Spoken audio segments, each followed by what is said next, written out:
আওয়ামী লীগের অর্ধশত মন্ত্রী এমপি বিপুল অর্থ সম্পদ বিদেশে পাচার করেছেন।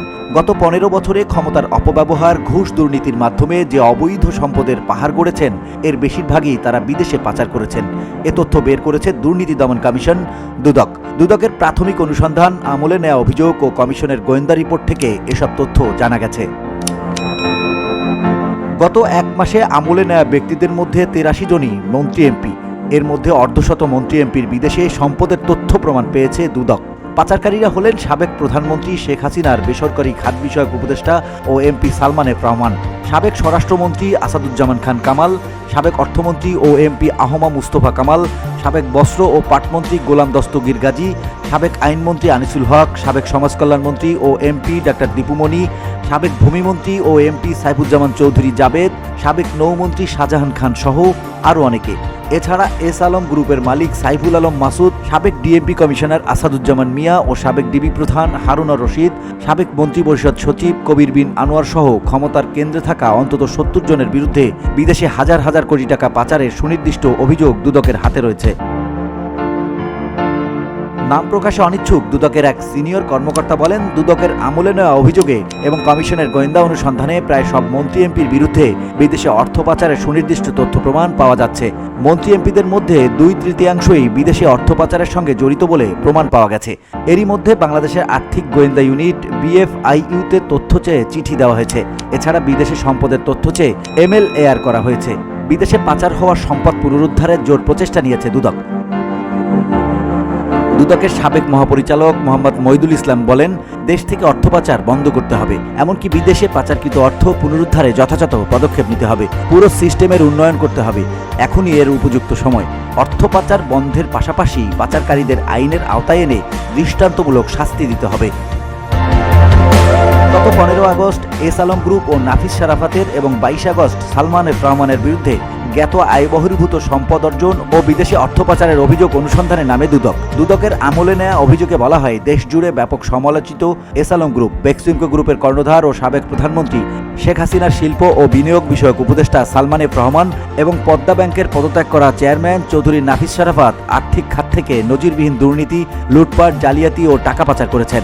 এস আলম গ্রুপের বিরুদ্ধে 1 লাখ কোটি টাকা পাচার, চৌধুরী নাফিস শারাফাতের বিরুদ্ধে 800 কোটি টাকা পাচার ও দরবেশ খ্যাত সালমান এফ রহমানের বিরুদ্ধে প্রায় 30,000 কোটি টাকা পাচারের অভিযোগ রয়েছে। সাবেক সেনাপ্রধান জেনারেল আজিজ আহমেদ, সাবেক ডিএমপি কমিশনার আসাদুজ্জামান মিয়া, সাবেক ডিবি প্রধান হারুনা রশিদ ও সাবেক মন্ত্রী পরিষদ সচিব কবির বিন আনোয়ারের বিরুদ্ধে হাজার হাজার কোটি টাকার জ্ঞাত আয় বহির্ভূত সম্পদ অর্জন এবং তা বিদেশে পাচারের সুনির্দিষ্ট তথ্য প্রমাণ দুদকের হাতে রয়েছে। গত 4 সেপ্টেম্বর জেনারেল আজিজ আহমেদ, গত 18 আগস্ট আসাদুজ্জামান মিয়া ও হারুনা রশিদ এবং গত 25 আগস্ট কবির বিন আনোয়ারের বিরুদ্ধে দুর্নীতির অভিযোগ অনুসন্ধানের সিদ্ধান্ত নেয় দুদক। সাবেক স্বরাষ্ট্রমন্ত্রী আসাদুজ্জামান খান কামাল, সাবেক অর্থমন্ত্রী আহমা মুস্তফা কামাল, সাবেক বস্ত্র ও পাটমন্ত্রী গোলাম দস্তগীর গাজী, সাবেক ভূমিমন্ত্রী সাইফুজ্জামান চৌধুরী, সাবেক নৌপরিবহন মন্ত্রী শাহজাহান খান সহ অন্তত 70 সাবেক মন্ত্রী এমপি ও প্রভাবশালীর বিরুদ্ধে অর্থ পাচারের সুনির্দিষ্ট তথ্য প্রমাণ রয়েছে।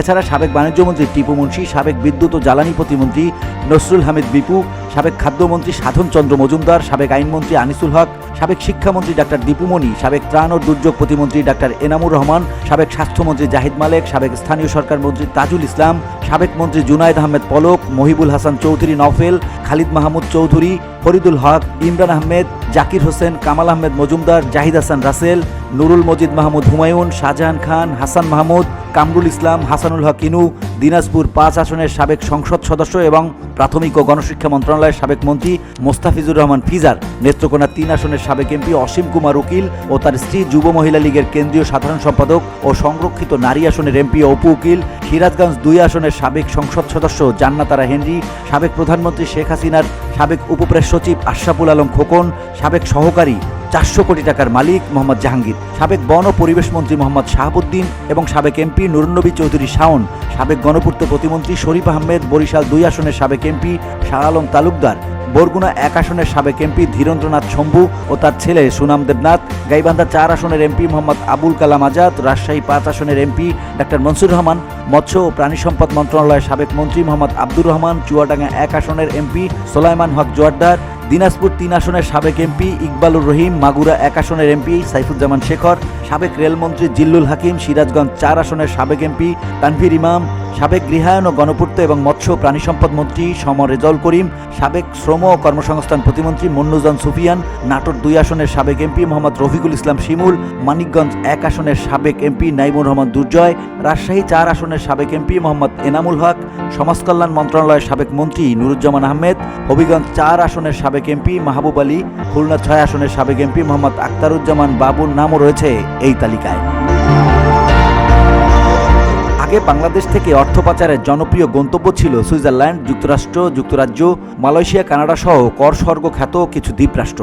তবে গত কয়েক বছরে অর্থ পাচারের গন্তব্যে পরিবর্তন এসেছে। বর্তমানে সংযুক্ত আরব আমিরাতের দুবাই সহ মধ্যপ্রাচ্য, দক্ষিণ পূর্ব এশিয়া বা পূর্ব ইউরোপের মতো দেশগুলোকে অর্থের নিরাপদ গন্তব্য হিসেবে বেছে নিচ্ছেন বাংলাদেশি পাচারকারীরা। যুক্তরাষ্ট্র ভিত্তিক সেন্টার ফর অ্যাডভান্সড ডিফেন্স স্টাডিজের সংগৃহীত তথ্য বিশ্লেষণের ভিত্তিতে ইইউ ট্যাক্স অবজারভেটরি জানিয়েছে, বাংলাদেশের তথ্য গোপন করে সংযুক্ত আরব আমিরাতের দুবাইয়ে প্রপার্টি কেনেন 449 বাংলাদেশি। 2020 সাল পর্যন্ত তাদের মালিকানায় সেখানে মোট 972টি প্রপার্টি ক্রয়ের তথ্য পাওয়া গেছে, কাগজে কলমে, যার মূল্য $31.5 কোটি।